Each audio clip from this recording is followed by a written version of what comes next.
Thank you for joining us and welcome to the interview segment. Now, colonialism in Nigeria began from the mid-19th century down to 1960 when Nigeria gained independence. Now, since then, there has been a lot of back and forth, about the growth of Nigeria and how much we have developed, how much we learned from our colonial experience. Now, joining us in the studio today in the discussion of the growth of Nigeria since independence is our political analyst, Ademola Oyetunji. Thank you for joining us. Thank you so much. Glad to have you on the show. You're welcome to Daybreak Africa. Welcome to Daybreak Africa. Thank you for having me again. Yes. Now, going into the major discussion, now I'll throw a question. Do you think we learned from our colonial experience, like everything we went through during colonialism and the British influence on Nigeria particularly, would you say we learned anything from them?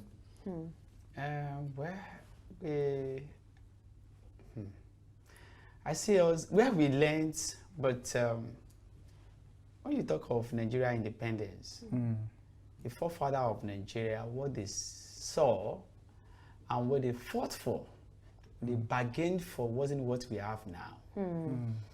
Nigeria, we started in 1960 that you mentioned on a good ground, but we miss it when we try to have forced marriage.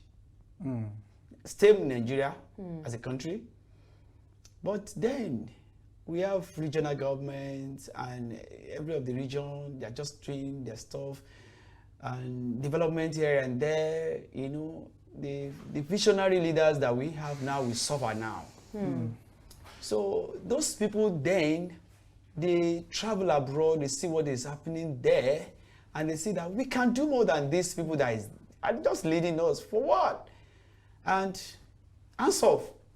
When they hands off, of course, they manage their affair very well, excellently well. I wasn't born in 1960. I was born in the 80s, but I'm a student of history. Nigeria, when Nigeria started as a country, Nigeria and the US, the currency is now like 1,000 going to 2,000 very soon if care is not taken. It's at the moment around 680, 720. Aboki market is 800. Yes, but in the bank. So the official is what you are saying. Is it available in the bank? Those are issues. So it wasn't like this. Nigerian naira to $1 US yes, was kobo, I think 72 kobo to $1. How powerful Nigerian naira. So but now what do we have? Then it wasn't something that is just they arrange it to. It's not arranged because we are producing what we are consuming. Our manufacturing is working, our agriculture is working, our every sector is working fine because we have visionary leaders who meant well, not these ones that we have now. That what they cared about is just to get all the billions and put to their pockets and share it among their cronies. Those ones are visionary. That's why the first television station in Africa was established by a region. WNTV. WNTV. Which region is this, sir? It's Western region. Yes. And this money is the proceeds of agriculture. The cocoa house was built. That's the first high-rise skyscraper. That is there in Bada. It's still standing. Not all these building, these government agencies, they are building now and they are collapsing in there. So the people that fought for the independence, they didn't make any error. They didn't make any mistake. However, do you think we were not ready for the independence? We were ready. Where we got it wrong is government is continuous. Those ones, they've done their part, they are no longer, But where they get it wrong is those people that did that unitary system of government.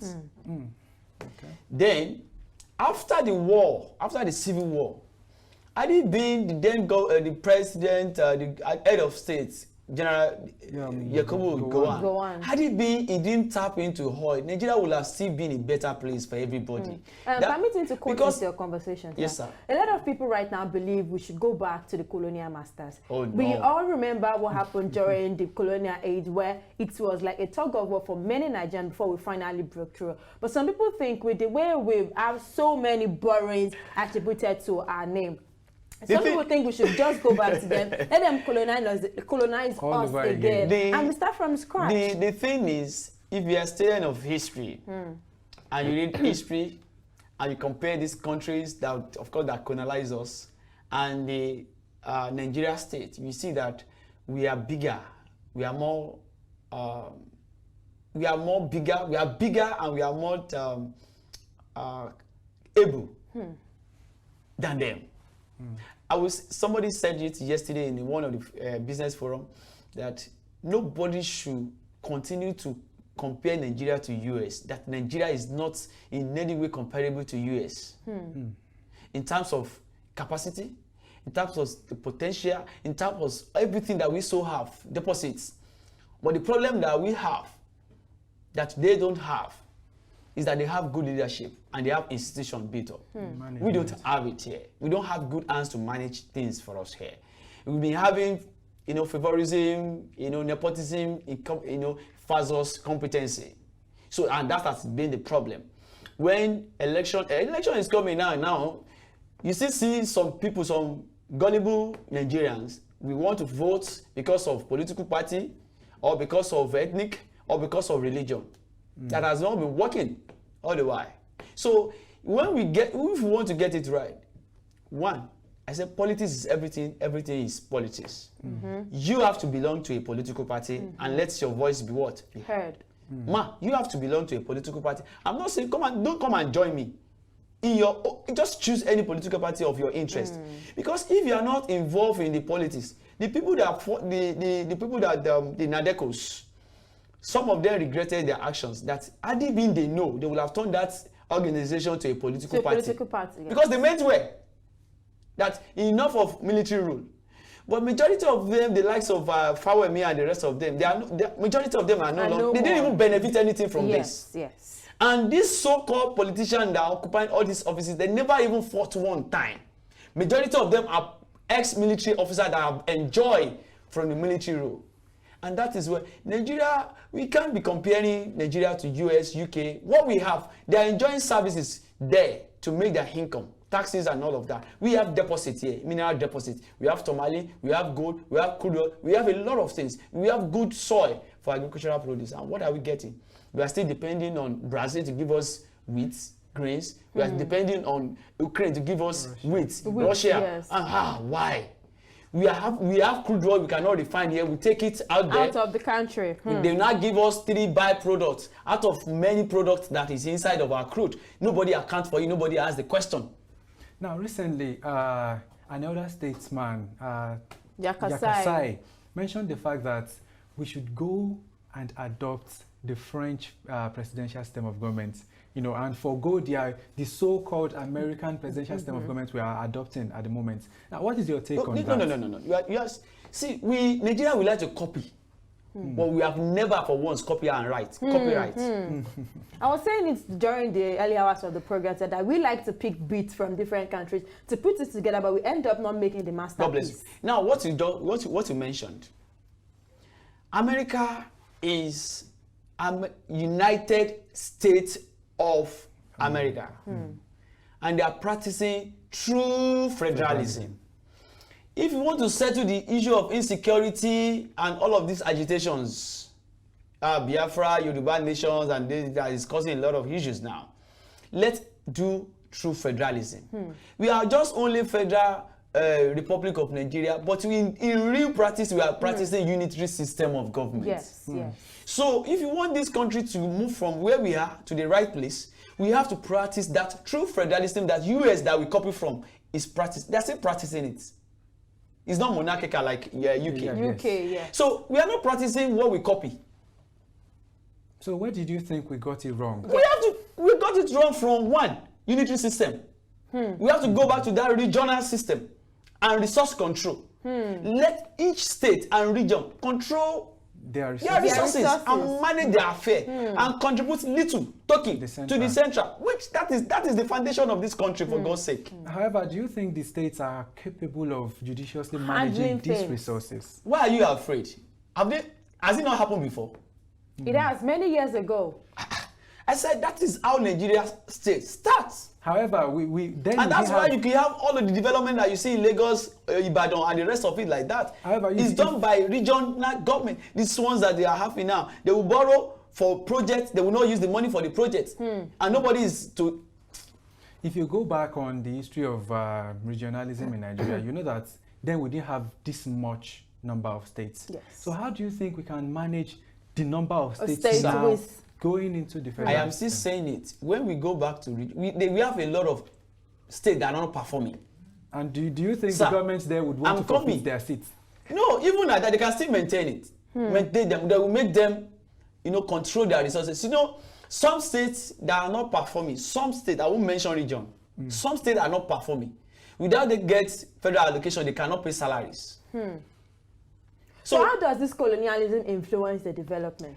You see, I don't see colonialism as a problem because they've left us. So we are the architects of our own. We have a problem. And when they left us, we are good. That would take me back to our first question where I said, did you think we learned? That means I could deduce from your conclusion that we have not learned from. We have not.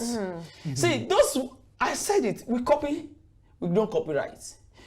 These colonial masters, their system of government, what works for them? If really we have learned something from them, why can't we practice it here? The United States of America understand that, okay, since, we have different states, as in different country inside that country, that is called United States of America. Why can't we have the same here? One of our clergymen, Bada, said it one time recently that, is it not possible to have United States of Nigeria? So that all this agitation will rest. Biafra will control your resources and everything. So anything so you contribute token to the, but because some people are enjoying from this so-called forced marriage, you don't want it. CONFAB was set up for that purpose. Yes. And recommendation was actually agreed upon by every one of them seated in that confederation of whatever I seen. It's a kind of conference. Yes. And they all agree. But all for our government, this government to call, and he said he cannot implement it because ASU was on strike when ASU has been on strike for how many months now? More than even the time of the then regime. Yes. So let's be sincere to ourselves. So what do we do? Presidential election is fast approaching. What do we do? How do we get our wits together? I have said it, ma. Which political party are you? We are not partisan. You are not partisan. That is the problem. They will tell you that politics is dirty. Who will wash it? Is it the dirty that will wash the dirty? So if you have a clean mind and you want a better Nigeria that I have been proclaiming, in everything that I do, my write-ups on social media, you see, God bless Nigeria. Because I believe in this country. And this country will get it right in my own time. Now, so you have to be involved in politics, sir. And you have to orientate those people that doesn't know the history. That they need to, their votes count. If their vote does not count, the politician will not come and say, come and take 5,000, come and take 2,000 to vote for us. But politics is a dirty game, like people say, and it has been turned to a form of a sacred zone in which people don't want to go into. People who love their life and are ready to get their hands dirty. Reason why that is still playing out is because we don't have more of good minds in the politics. How do we purge the system? Let me give you an insight. Recently now, we see that we have third force now. Yes. Last election is just two major political parties. But now we're having another one saying, so as a matter of fact, Chamber of Commerce just organized a program for all the three major political parties. And we have how many political parties? 5. And we have candidates. We have 5 basically at the forefront. They recognize 3. So invariably, the 3, one is coming to light now. And it wasn't like that before. So that means people have to get more involved. Now, if that's a political party that you think, oh, is the way to go and support the candidates of that political party. And the less parties, so to say, let them rally that political party, hijack this government.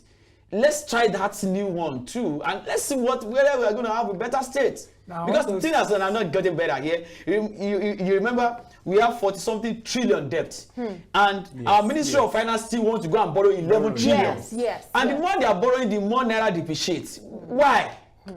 I like to ask this thing. This question has been burning in me for a while now.